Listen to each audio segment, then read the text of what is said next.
Politics in Kenya is not a game. Tomorrow is supposed to be, Saba is supposed to be recognizing our heroes. But most of us are not going to be able to join them because we might be murdered. Cyprian Nyakundi, to do what he's doing, bye Passaris, start a hashtag, pay for the hashtag, get it going, and insult me. First of all, I mean the insults. I'm a mother. I'm somebody's daughter. Where the pieces fall and the truth rises. Checkmate. Are you afraid that you're going to lose your support base if this onslaught continues? I told you. I was elected by 800,000 Kenyans. There's just 20,000. There's 20,000 online. And I know he's trying to collect signatures. And I want him to understand something. They can go ahead and do what they want to do. I know that I am serving my people to the best of my knowledge and as best as I can. All right? From comments, we are live actually on TikTok everywhere. Wanasema utakuwa one term. I've been 2 terms. Get your facts right. I'm on my second term. Okay, 2 terms. I'm 2 terms. And let me tell you something. I want people to understand something. I am so spiritual. I am not in that position because that's the only thing I can do. In fact, I really miss being a businesswoman.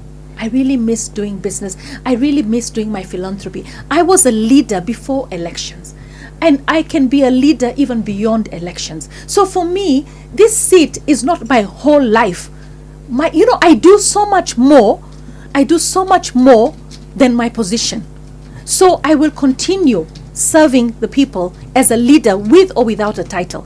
And I really want the Gen Zs to know, because majority of them are looking forward to becoming elected members of parliament in the future. And we've got presidential candidates like Matiang'i and Maraga and who else? Kalonzo Gachagua, I think, has got the impeachment case to decide whether he's going forward or backward. But at the end of the day, I just want people to understand something. You go into leadership because you want to serve. You try and do the best that you can. You might not satisfy everyone. You cannot. It's not a popularity contest. So online, I might be very unpopular. But let me tell you, everywhere I go, I was one day with my chair of housing. We'd gone to different parts to look at housing projects all over, and everywhere I get so much love from Kenyans. I am so loved. I just want them to know I am so loved, and I'm so sure about the love that I have from Kenyans. The love is too much. I have so much love from Kenyans that but the chair of my committee actually said, if I ever decide to run for president, you're my running mate, because I am known across the country. I am loved across the country. I am sincere and genuine. I am a good person. So at the end of the day, you can call me whatever you want to call me, but what you say and think about me doesn't affect me, because I know who I am. And there's a song to that. You can play it if you have a chance. We'll to look play for a it. song. We'll look for it. I know who I am. Yeah, okay. And I know what God says I am. Okay. Absolutely. So let's get to the details of this bill.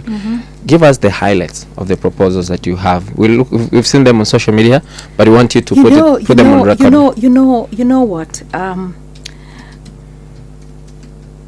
1 minute. You want the highlights of the bill. First of all, the bill is in its pre-publication still a legislative proposal, not yet a bill. To tell you the highlights right now, the highlights are already known. The highlights are to have... You want to limit the radius? No, first of all, I want to protect... I saw Willie Mutunga post a response to Irungu Houghton's commentary on the bill. The highlights are to basically protect public institutions. And they're not mine. Parliament doesn't belong to Esther. All right? Parliament belongs to all of us. It belongs to each and every one of us. So to protect it from invasion and destruction. All right? To protect State House from invasion and destruction. To protect the judiciary from invasion and destruction. To protect the police stations from invasion and destruction. And then I also want to protect the shops and the businesses that are within town. I saw a mall I think there was a mall that was completely ransacked. Every shop in the mall was ransacked. So to protect that. Eventually we will want to protect schools. We'll want to protect, there was this saying that there was a report that they wanted to go into State House girls. So we have to protect boarding schools. We have to, because these are our children. Demonstrators cannot walk into a boarding school. They will we have to have those laws. But the thing is, for me, I think besides the law, we need to have a moral shift. we need to have a moral shift. What do we want for our country? And if we've reached the point where we cannot talk anymore, right, then go ahead. Do what you think you want to do. You will face the law. Maybe you will overpower the law. Maybe you will succeed in what you want to do. At the end of the day, you will carry that karma. For me, what I want to have in my spirit and in my life is trying as much as possible to maintain peace and order while addressing the issues. By the way, I don't want us to avoid the issues. The issues are corruption. As I said, I have a bill also on corruption, anti-corruption bill. It's in public scrutiny, pre-publication scrutiny right now. All right, and it's not been allocated a legal counsel yet. Okay. So I have many bills. Okay. All right. Yeah. These are not the only ones. Okay. I have a data protection bill as well. All right. Okay. I have a social health amendment bill. It's in the legal office. So I've got many bills. Okay. So So for this one, you haven't given us the highlights. The 100 meters. Okay, the 100 meters, and then the designated areas area. should be designated. All right, and then also there has to be time. All Time right, for there has the to be demonstrations. time, and then there was the issue of the numbers, right? You see, the thing is, when we did my dress, my choice, right? We were a lot. We were over 1,000. Okay, over 1,000 on my dress, my choice. But the people that could enter the offices that we were going to give our petitions to were only 5. All right, so you need to have a situation where everybody can demonstrate. You come from wherever you're coming. All right, you demonstrate. You reach a certain point. And then the representatives, because there has to be a face. You can't have a leaderless movement. You can't have a blanket demonstration where you have nobody who's held to account. All right. And right now, for me, I feel that you need areas. We need to have areas to demonstrate. Okay. So should this bill pass? Yes. If we are past now this stage and the bill is operational, which are these areas that you think should be zoned out for demonstrations? Now that you know this city, let me tell you something. What watakuwa wanaandamania wapi? But let me tell you something. Demonstrations should also give you the numbers. All right, you can't have a demonstration that is called online across the entire country without numbers. Fair enough. Okay. I'm asking about the zones, right? the areas. Zones. Okay. Now in Nairobi, I said the county government should be able to do it. So look, for me, I'm looking at if you're gonna have a zone, for instance. All right, we could say not past Uhuru Park. Not past Uhuru Park. Not past Uhuru Park.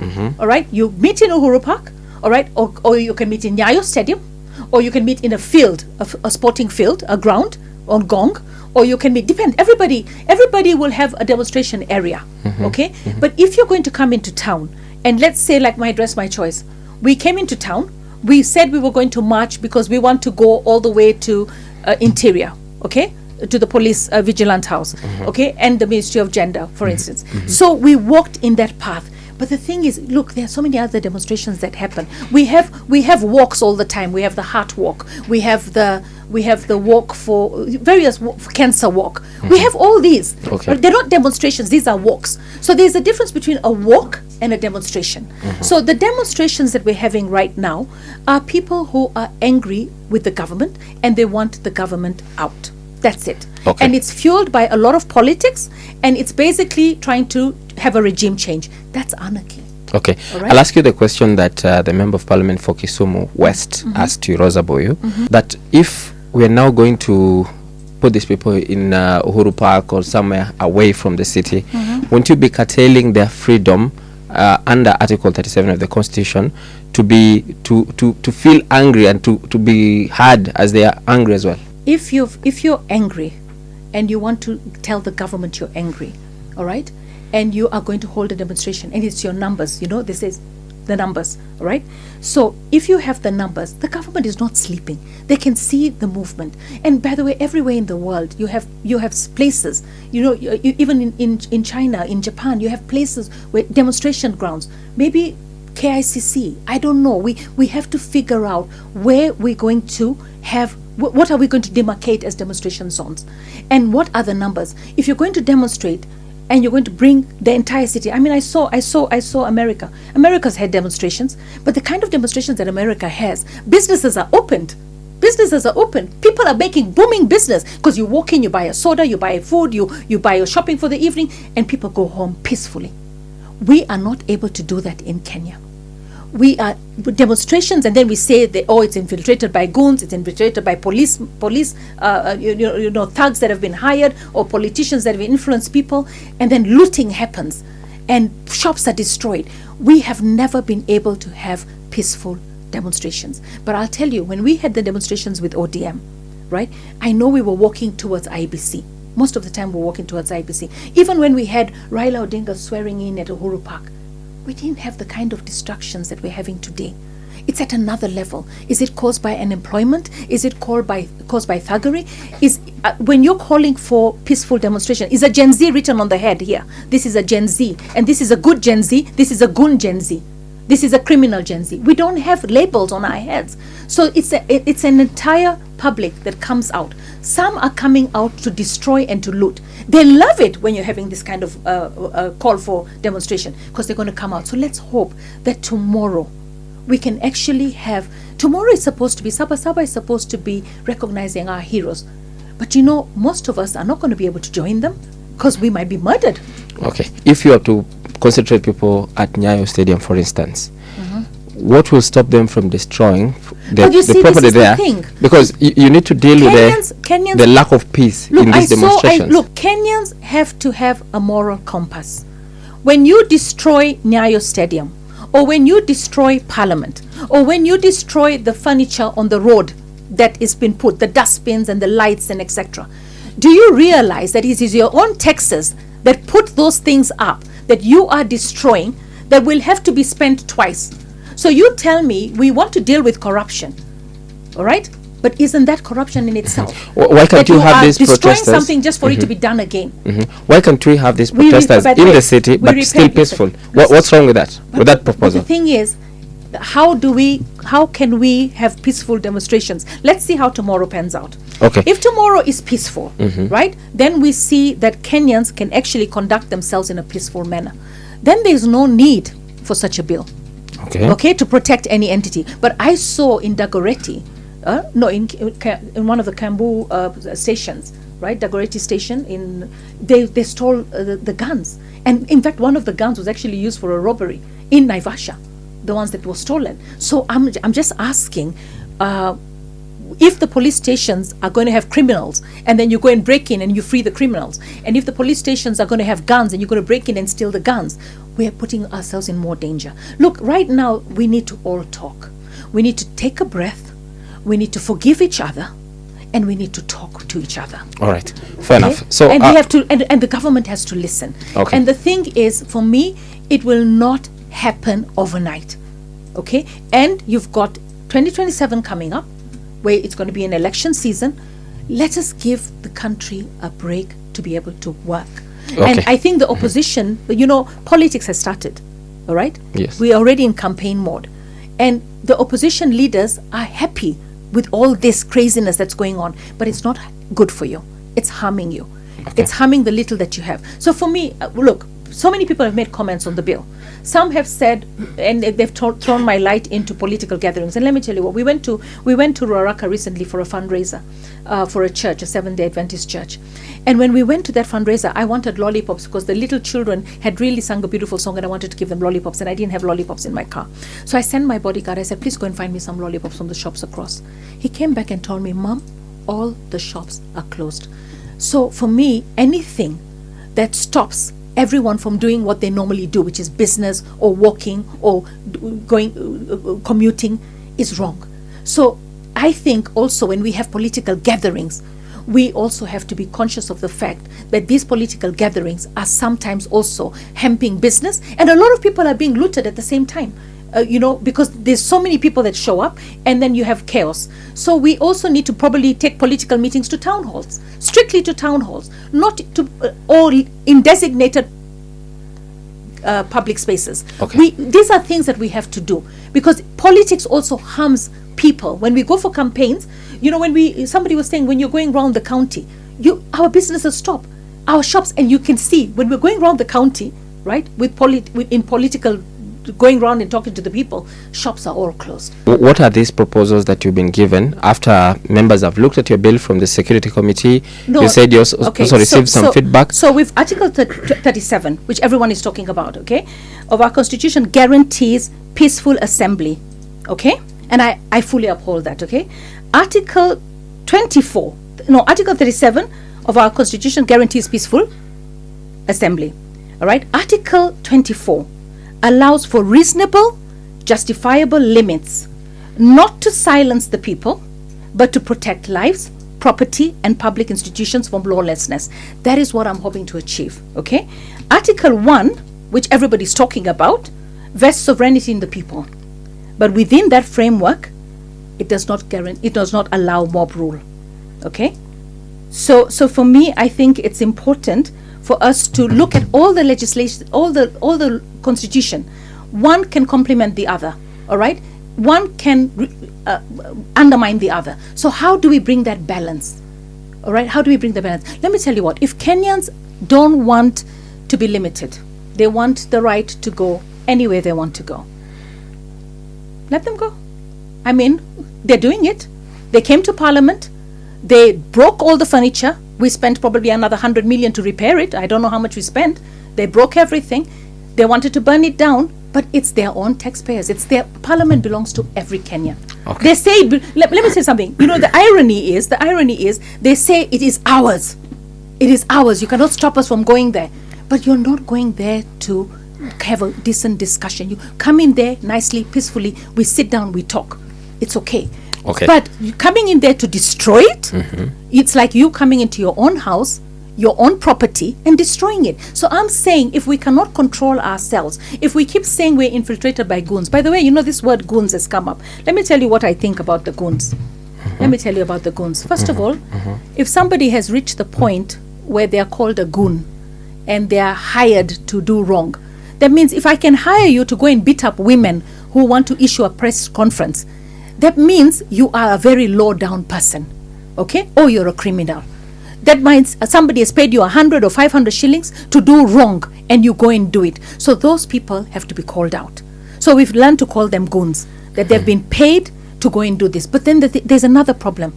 If these people who have been paid to go and do this are very, very poor, they don't even have food in their houses for that night, and you've offered them 1,000 shillings to go and do this, and you tell them, if you come back and you've done the job correctly, we'll give you another 1,000. There's somebody who's paying them. And somebody who's misusing poverty. You see, for me, I know a woman who's got children, and the children are hungry, and she has no food, will steal to feed her children. So she's committing a crime. But then you ask, why did she steal? She stole because she was hungry, or she wanted to feed her children, okay? She was starving. She didn't steal because that's what she wants to do. That's what she enjoys doing. So for me, I think we have to address poverty. Is the Nairobi governor funding some of those goons? You know, the last time I said I know somebody and I don't think he did this, I got backlash. So for me, I pray that he is not, and if he is, I'm so disgusted. All right? And the same thing, if Langat was involved in what happened to Albert, then I want him to face the full wrath of the law. But if he wasn't, and he was just a complainant, then I don't think he should be crucified. So for me, I just want Kenyans to know something. As a human being, we talk, all right? And you know, we talk because of what we feel and our convictions. And for me, I don't think, the same way they want to enjoy their freedom of speech and their freedom of expression, all right? I'm not curtailing that. They can speak what they want. Bye-bye Passaris, beautiful. 20,000 of you can reach 100,000. When you reach 800,000, I'll probably think about it. Oof. Okay? And then those 800,000 have to be the registered voters that voted for me. All right. That's what the law says. Okay. About Lagat, you just mentioned him. No, yeah. Is it enough for him to say, I'm stepping aside? No specific time, how long he's going to step aside? You see, is he still accessing his office? The fact that he stepped aside, all right? Look, the fact that he stepped aside, it's good so he cannot interfere. Because I think it would be wrong if he was still... not? Look, I think then IPOA is failing us. All right, then IPOA is failing us, because if IPOA is an independent police oversight, then the IPOA should do its job. Now the question is, the fact that he stepped down is good, because then it's stepped aside is good, because then he is not directly involved in the investigation. Should he has resign? no office. Should he resign? Now, should he resign? Only if he is guilty of having caused what happened to Albert to happen. You know what I feel sometimes? I feel that one of the questions I had to ask the Interior Minister, and he never came to Parliament, was why can't we introduce body cameras? All right, I want body cams in Kenya, so that and also I question why was the surveillance cameras not working in the police station. But I want to say something now. This is something I want to talk to you about. Okay. There is a allegation that money was sent. People were put in the cells with this guy, and they were given alcohol so that they could end up becoming they could torture him. So for me, those people, right? You have your own intelligence. Nobody can tell you. Like when people say, "Oh, Passaris was told by the government, she's doing this bill for government." I've proved to you, I'm not doing it for government. All right, but if it's going to help government, it's going to help all of us.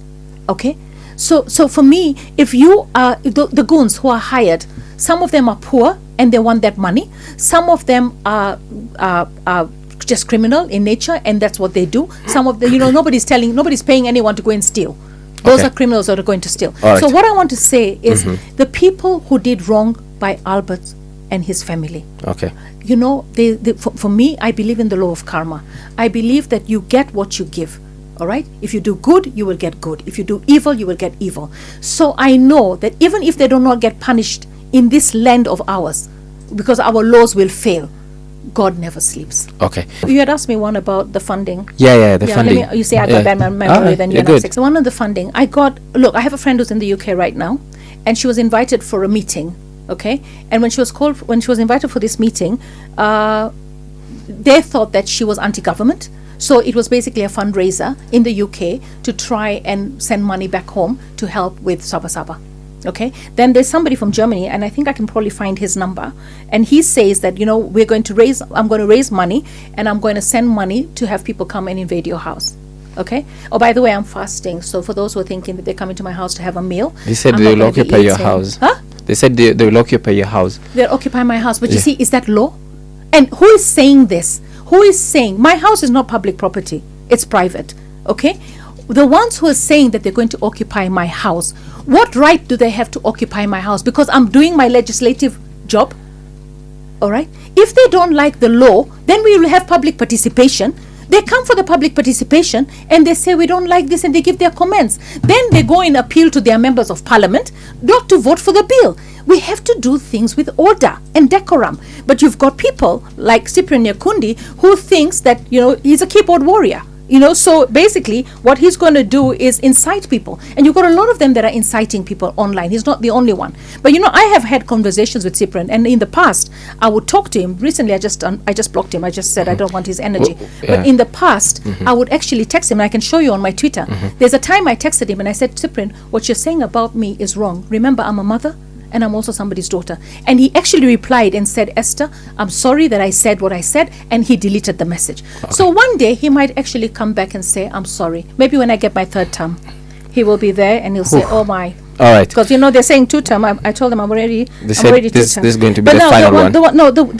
I got a message from a German guy who said they were going to fund people to come. So for me, somebody from Comoros said, yes, we are sending money from the diaspora. He sent me a message and said, we are sending money from the diaspora. And the reason we're sending the money is because they will need water, they will need medical attention, and they will also need funeral money in case somebody is shot, and they will need lawyers in case they're taken to court. So that's why they're raising money. They're crowdfunding for that. And that's fine. All right. But if you're crowdfunding for peaceful demonstration, there's nothing wrong with that. But I want them to understand who takes responsibility when demonstrations that are meant to be peaceful end up being the way they are. Okay. Why are you bringing a law, yet we already have existing ones? Article 37 and 24. Article 37 guarantees the right to demonstration. Yes. Article 24 talks about peaceful and limitation. Yes. So I'm trying to marry the two. So that in between we have demonstrations, but we also conduct them in a peaceful and orderly manner, so that we protect the interests and rights of everyone, not just the demonstrators. Because the demonstrators' rights are there, but what about the investors? the business people, the citizens who don't want to demonstrate. By the way, if I don't want to demonstrate, why should I be tear gassed? I want to just be in Moy Avenue. I don't want to demonstrate. Why am I being tear gassed? Because you're demonstrating. Okay. Yeah. Lastly, there's this question. 1 term, 2 term, no term. The president, you said you support him. Do you think he will be a 2-term president? Is it 1 term or 2 terms? I'm of all my talents, I'm not a psychic. So I cannot predict the future. The future is in God's hands. What I can say is, if William Samoei Ruto wants to be president in 2027, then he has to deliver on the mandate that the people expect. And he has to have dialogue with the Gen Zs. And we have to address the issues that have been raised, which is corruption, unemployment, right? I think one big elephant in the room is family planning, which we're not doing enough of. And now we have a population that we are not able to sustain. So we also need to talk family planning, because we have limited resources for every country. There has to be a family planning. Will you vote for him? Will I vote for him? Only if he delivers. And for me, delivering is delivering the houses, delivering steps towards dealing with corruption. And talking about corruption, I want Kenyans to understand something. This buzzword corruption. I know that there's a lot of corruption and it's happening in different places. And I want to appeal to all the leaders that I engage in corruption to please stop. It's time to stop. All right, and put the structures in place in your institution to curb corruption. I used to laugh whenever I used to walk into Nairobi County during the Adopt a Light time and see those signs, zero corruption zone, and it was full of corruption. What we have to do right now is address the issues that have been raised. Okay. And I believe if he does address them, if he does implement the projects, if SHA works, if education works, if food security works, if peace works, if everything that the people want works, then the people will decide. I have only one vote. I cannot make William Ruto president. All right, and I didn't make him president in 2022. All right, my presidential candidate was Raila Amolo Odinga. So let's wait for 2027. But for right now, I want to support him in everything that he's doing, so that he can deliver for my people what he promised to deliver. I want to see Nairobi River clean. Okay.